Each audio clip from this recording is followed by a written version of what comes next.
ಬ್ಯಾಸ್ಗಿ ಶುರು ಆಗೈತಿ. ಈ ಬ್ಯಾಸ್ಗಿ ಸುಡೋ ಬಿಸಿಲಾಗ ಏನಾರ ತಂಪು ತಂಪು ಕೂಲ್ ಕೂಲ್ ಕುಡಿಬೇಕು ಅಂತ ಅನ್ಸಿದ್ರ ಈ ಜೀರಾ ಮಸಾಲ ಸರ್ಬತ್ ಮಾಡ್ಕೊಂಡು ಕುಡೀರಿ. ಇದನ್ನ ತಯಾರಿಸೋದು ಬಹಳ ಈಸಿ ಐತಿ. ಅಗದಿ ಫಟಾಫಟ್ ಇದು ರೆಡಿ ಆಕತಿ.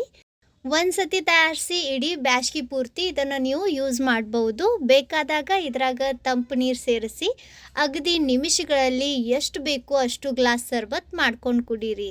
ನಮಸ್ಕಾರ ರೀ, ಶ್ರಾವಣಿ ಅಡುಗೆ ಮನೆ ಒಳಗೆ ಸ್ವಾಗತ. ನಾನು ರಶ್ಮಿ.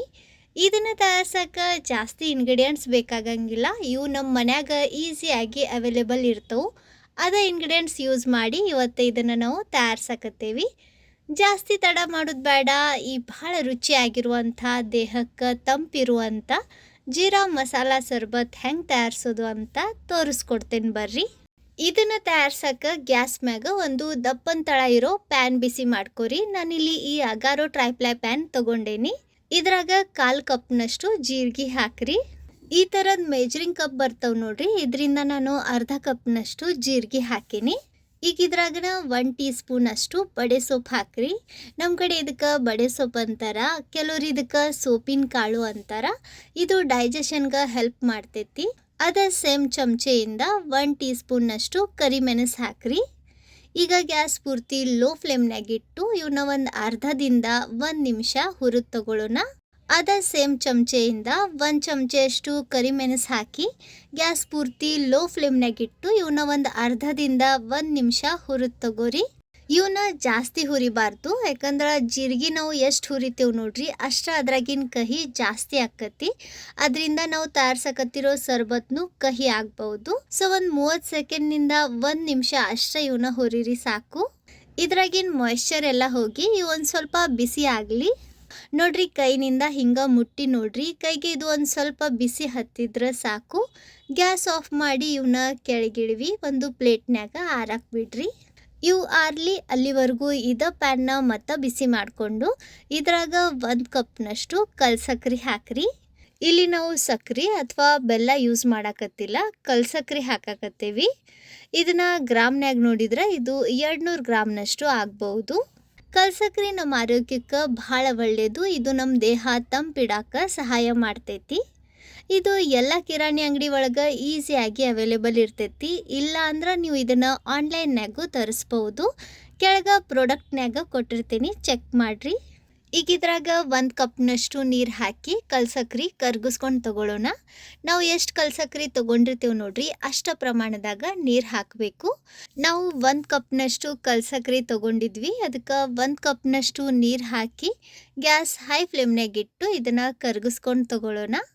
ನಾನು ಒಂದು ಕಡೆ ಸಕ್ರೆ ಕರ್ಗಾಕಿಟ್ಟೇನಿ, ಈ ಕಡೆ ನಾವು ಏನು ಜೀರಿಗೆ ಬಿಸಿ ಮಾಡ್ಕೊಂಡು ತೊಗೊಂಡಿದ್ವಿ ನೋಡ್ರಿ ಇವು ಆರೆವು. ಇವನ್ನ ಸಣ್ಣಕ್ಕೆ ಪುಡಿ ಮಾಡ್ಕೊಂಡು ತೊಗೋಬೇಕು.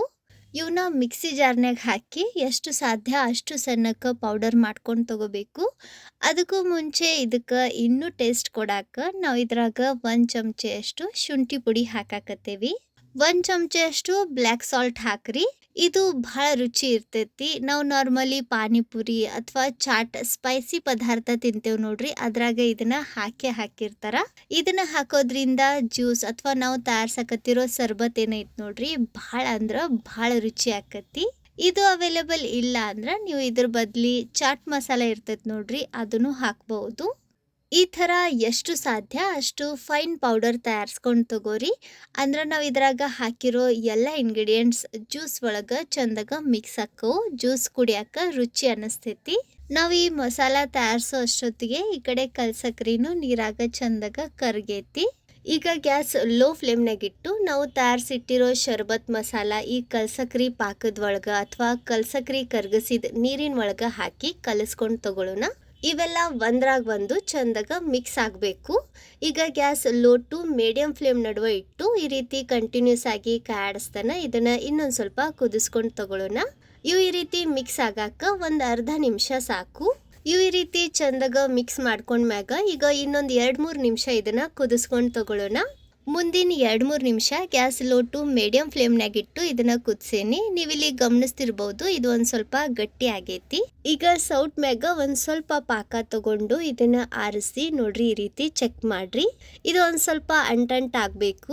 ಒಂದೇಳಿ ಪಾಕದಕ್ಕಿಂತ ಒಂದು ಸ್ವಲ್ಪ ಮುಂಚೆ ಈ ರೀತಿ ಇದನ್ನ ಚೆಕ್ ಮಾಡ್ರಿ. ಜೇನುತುಪ್ಪ ಇರ್ತೈತೆ ನೋಡ್ರಿ, ಸೇಮ್ ಆ ರೀತಿ ಇದು ಅಂಟಂಟ್ ಅನ್ಸಾಕತ್ತೈತಿ. ಈಗ ತಕ್ಷಣ ಗ್ಯಾಸ್ ಆಫ್ ಮಾಡಿ ಇದನ್ನು ಕೆಳಗಿಳಿವಿ, ಪೂರ್ತಿ ಆರಕ್ಕೆ ಬಿಡ್ರಿ. ಈಗ ನೋಡ್ರಿ ಇದು ಪೂರ್ತಿ ಆರೈತಿ. ಈಗ ಇದ್ರಾಗ ನಾವು ನಿಂಬೆ ಹಣ್ಣಿನ ರಸ ಹಾಕಬೇಕು. ಒಂದು ನಿಂಬೆ ಹಣ್ಣಿನ ರಸ ಹಾಕ್ರಿ. ಗಮನ ಇರಲಿ, ಪಾಕ ಪೂರ್ತಿ ಆರಿದ ಮ್ಯಾಗನ ಇದ್ರಾಗ ನಿಂಬೆ ಹಣ್ಣಿನ ರಸ ಹಾಕ್ರಿ, ಇಲ್ಲಾಂದ್ರೆ ಇದು ಕಹಿ ಆಗೋ ಸಾಧ್ಯತೆ ಇರ್ತೈತಿ. ನಿಮ್ಮ ಕಡೆ ನಿಂಬೆ ಹಣ್ಣು ಅವೈಲೇಬಲ್ ಇಲ್ಲ ಅಥವಾ ನಿಂಬೆ ಹಣ್ಣಿನ ರಸ ಹಾಕೋದು ಬೇಡ ಅನಿಸಿದ್ರೆ ನೀವು ಇದ್ರಾಗ ವಿನೆಗರ್ನು ಹಾಕ್ಬೋದು. ಒಂದು ಅರ್ಧ ಚಮಚೆಯಷ್ಟು ಅಥವಾ ಒಂದು 1/4 ಚಮಚೆಯಷ್ಟು ವಿನೆಗರ್ ಹಾಕ್ರಿ ಸಾಕು. ವಿನೆಗರ್ ಅಥವಾ ನಿಂಬೆ ಹಣ್ಣಿನ ರಸ ಹಾಕೋದ್ರಿಂದ ಇದು 3-4 ತಿಂಗಳ ಆರಾಮಾಗಿ ತಡಿತೈತಿ, ಕೆಡಂಗಿಲ್ಲ. ಈ ರೀತಿ ಇದನ್ನು ಚಂದಗ ಕಲಿಸ್ಕೊಂಡ್ಮ್ಯಾಗ ಈಗ ಇದು ಆಲ್ಮೋಸ್ಟ್ ರೆಡಿ ಐತಿ. ಇದ್ರಾಗಿನ ದೊಡ್ಡ ದೊಡ್ಡ ಮಸಾಲ ತುಂಡು ಬಾಯಿ ಒಳಗೆ ಸಿಕ್ಕೋಬಾರ್ದು ಅಥವಾ ತಳಕ್ಕೆ ಹೋಗಿ ಕುಂದಿರಬಾರ್ದು ಅಂತ ಇದನ್ನು ಒಂದ್ಸತಿ ಸೋಸ್ಕೊಂಡು ತಗೊಳ್ಳೋಣ. ಅಂದ್ರೆ ಇದನ್ನು ನಾವು ನೀರಾಗ ಹಾಕಿದಾಗ ಮಸಾಲ ಚಂದಗ ಮಿಕ್ಸ್ ಆಕತಿ, ತಳಕ್ಕೆ ಹೋಗಿ ಕುಂದ್ರಂಗಿಲ್ಲ. ನೋಡ್ರಿ ಇಷ್ಟ ಮಸಾಲ ತುಂಡು ಉಳಿತು. ಇದನ್ನು ನೀವು ಯಾವುದಾದ್ರೂ ಚಾಟ್ ಮಾಡಬೇಕಾದ್ರೆ ಅದ್ರಾಗ ಹಾಕ್ಬೋದು. ಸೊ ನೋಡ್ರಿ, ಶರ್ಬತ್ ಮಾಡಾಕ ಈ ಮಸಾಲ ಸಿರಪ್ ರೆಡಿ ಐತಿ. ಇದನ್ನು ಈ ರೀತಿ ತಯಾರಿಸಿ ನೀವು ಇಡೀ ಬ್ಯಾಸ್ಗಿ ಪೂರ್ತಿ ನಿಮ್ಗೆ ಬೇಕಾದಾಗ ಶರ್ಬತ್ ಮಾಡ್ಕೊಂಡು ಕುಡಿಬಹುದು. ಈಗ ಇದನ್ನು ಸ್ಟೋರ್ ಮಾಡೋಕೆ ಈ ಥರದ ಒಂದು ಗ್ಲಾಸ್ ಜಾರ್ ಅಥವಾ ಬಾಟಲ್ ತಗೋರಿ. ಇದ್ರಾಗ ಸಿರಪ್ ಹಾಕಿ ಇದನ್ನು ನೀವು ಫ್ರಿಜ್ನಾಗ ಇಟ್ಟರೆ ಆರಾಮಾಗಿ 4-5 ತಿಂಗಳ ಇದು ತಡಿತೈತಿ, ಕೆಡಂಗಿಲ್ಲ. ನಿಮ್ಗೆ ಕುಡಿಬೇಕು ಅನಿಸಿದಾಗ ಎಷ್ಟು ಬೇಕು ಅಷ್ಟು ಗ್ಲಾಸ್ ಸರ್ಬತ್ ಫಟಾಫಟ್ ತಯಾರಿಸ್ಕೊಂಡು ಕುಡಿಬಹುದು. ನೋಡ್ರಿ, ಬರೀ 1/4 ಕಪ್ನಷ್ಟು ಜೀರಿಗೆ ಹಾಕಿ ಈ ಮಸಾಲ ನಾವು ತಯಾರಿಸೇವಿ. ಇದ ಮಸಾಲ ಸಿರಪ್ ಅಥವಾ ಇದ ಶರ್ಬತ್ ಮಸಾಲ ನೀವು ಮಾರ್ಕೆಟ್ನಾಗ ತರಕ್ಕೆ ಹೋದ್ರೆ ಭಾಳ ಕಾಸ್ಟ್ಲಿ ಬೆಲೆಗೆ ಸಿಗ್ತೈತಿ. ಆದ್ರೆ ಮನ್ಯಾಗನ ಭಾಳ ಈಸಿಯಾಗಿ ಈ ರೀತಿ ಇದನ್ನು ನಾವು ತಯಾರಿಸ್ಕೋಬಹುದು. ಈಗ ಇದರಿಂದ ಶರ್ಬತ್ ಹೆಂಗೆ ತಯಾರಿಸೋದು ಅಂತ ನೋಡೋಣ. ಒಂದು ಬೌಲ್ನಾಗ ಪುದೀನ ಎಲೆ ತಗೋರಿ. ಇವನ್ನ ಈ ರೀತಿ ಒಂದು ಸ್ವಲ್ಪ ಮುರಿದು ಹಾಕ್ರಿ, ಹೆಚ್ಚಬೇಡ್ರಿ, ಈ ರೀತಿ ಮುರಿದ ಹಾಕ್ರಿ. ಅಂದ್ರೆ ಇದ್ರ ರಸ ನೀರಿನ ಒಳಗೆ ಮಿಕ್ಸ್ ಆಗಿ ಶರ್ಬತ್ ಇನ್ನೂ ರುಚಿ ಆಕತಿ. ಈಗ ಇದ್ರಾಗ ನೀವು ಎಷ್ಟು ಶರ್ಬತ್ ಮಾಡ್ಬೇಕಂತಿದ್ದೀರಿ ಅಥವಾ ಎಷ್ಟು ಗ್ಲಾಸ್ ಶರ್ಬತ್ ಬೇಕು ಅದನ್ನು ನೋಡಿಕೊಂಡು ನೀರು ಸೇರಿಸ್ರಿ. ಈಗ ಈ ನೀರು ತಣ್ಣಗಾಗಾಕ ಇದನ್ನು ಒಂದು 10 ನಿಮಿಷ ಫ್ರಿಜ್ನಾಗ ಇಡೋಣ. ನಿಮ್ಮ ಕಡೆ ಮುಂಚೆನ ತಣ್ಣೀರು ಅವೈಲೇಬಲ್ ಇದ್ರೆ ಪುದೀನ ಎಲೆ ಈ ರೀತಿ ಮುರಿದು ಹಾಕಿ ಅದ್ರಾಗ ತಣ್ಣೀರು ಹಾಕಿ ಇದನ್ನು ಒಂದು 5 ನಿಮಿಷ ಬಿಡ್ರಿ. ಅಂದ್ರೆ ಪುದೀನ ರಸ ನೀರಿನ ಒಳಗೆ ಚಂದಗ ಮಿಕ್ಸ್ ಆಕೈತಿ. ನೀರು ನಿಮ್ಗೆ ಎಷ್ಟು ಬೇಕು ಅಷ್ಟು ತಣ್ಣಗ ಮಾಡ್ಕೊಂಡ್ಮ್ಯಾಗ ಈಗ ಇದ್ರಾಗ ಶರ್ಬತ್ ಮಸಾಲ ಹಾಕ್ರಿ. ಒಂದು 3-4 ಚಮಚೆ ಅಷ್ಟು ಈ ಸಿರಪ್ ಹಾಕ್ರಿ. ಅಥವಾ ನೀವು ಎಷ್ಟು ಗ್ಲಾಸ್ ಶರ್ಬತ್ ಮಾಡಬೇಕು ಅಂತ ಇದ್ದೀರಿ ಅದನ್ನು ನೋಡಿಕೊಂಡು ಅಷ್ಟು ಚಮಚೆ ಅಷ್ಟು ಈ ಮಸಾಲ ಸೇರಿಸ್ರಿ. ನೋಡಿಕೊಂಡು ನಿಮ್ಗೆ ಟೇಸ್ಟ್ ಹೆಂಗೆ ಬೇಕು ಹಂಗೆ ಇದನ್ನು ಜಾಸ್ತಿ ಅಥವಾ ಕಡಿಮೆ ಸೇರಿಸ್ಕೋಬಹುದು. ಇದನ್ನು ನೀರಿನ ಒಳಗೆ ಚಂದಗ ಕಲಿಸ್ಕೊಂಡು ತಗೋರಿ. ನಾನು ಇದನ್ನು ನೀರಿನ ಒಳಗೆ ತಯಾರಿಸೀನಿ. ನೀವು ಬೇಕಂದ್ರೆ ಇದ್ರಾಗ ಸೋಡಾನು ಹಾಕ್ಬೋದು. ಸೋಡಾ ಒಳಗೆ ನಿಮ್ಗೆ ಎಷ್ಟು ಬೇಕು ಅಷ್ಟು ಈ ಸಿರಪ್ ಹಾಕಿ ಆ ರೀತಿ ಸೋಡಾ ಜ್ಯೂಸ್ನು ತಯಾರಿಸ್ಕೊಂಡು ಕುಡಿಬಹುದು. ಈಗ ಇದನ್ನು ಇನ್ನೂ ಆರೋಗ್ಯಕರ ಇನ್ನೂ ತಂಪು ಮಾಡಕ್ಕೆ ನಾನು ಇದ್ರಾಗ ಸಬ್ಜಾ ಬೀಜ ಹಾಕಾಕತ್ತೀನಿ. ಇವನ್ನ ಒಂದು 5 ನಿಮಿಷ ನೀರಾಗ ಹಾಕಿ ಇಟ್ರೆ ಈ ರೀತಿ ಅಳ್ಕೊಂತವು. ಇವು ಸಹ ನಮ್ಮ ದೇಹ ತಂಪಿಡಾಕ ಬಹಳ ಸಹಾಯ ಮಾಡ್ತವೆ.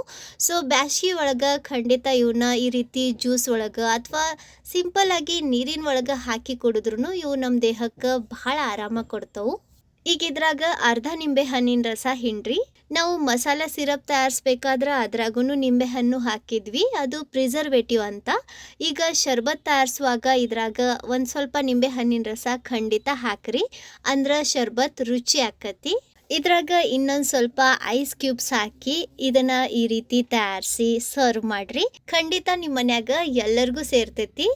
ಇವತ್ತಿನ ಈ ರೆಸಿಪಿ ನಿಮ್ಮೆಲ್ಲರಿಗೂ ಚಲೋ ಅನಿಸಿದ್ರೆ ಸ್ವಲ್ಪರ ಯೂಸ್ಫುಲ್ ಅಂತ ಅನಿಸಿದ್ರೆ ಲೈಕ್ ಮಾಡಿರಿ.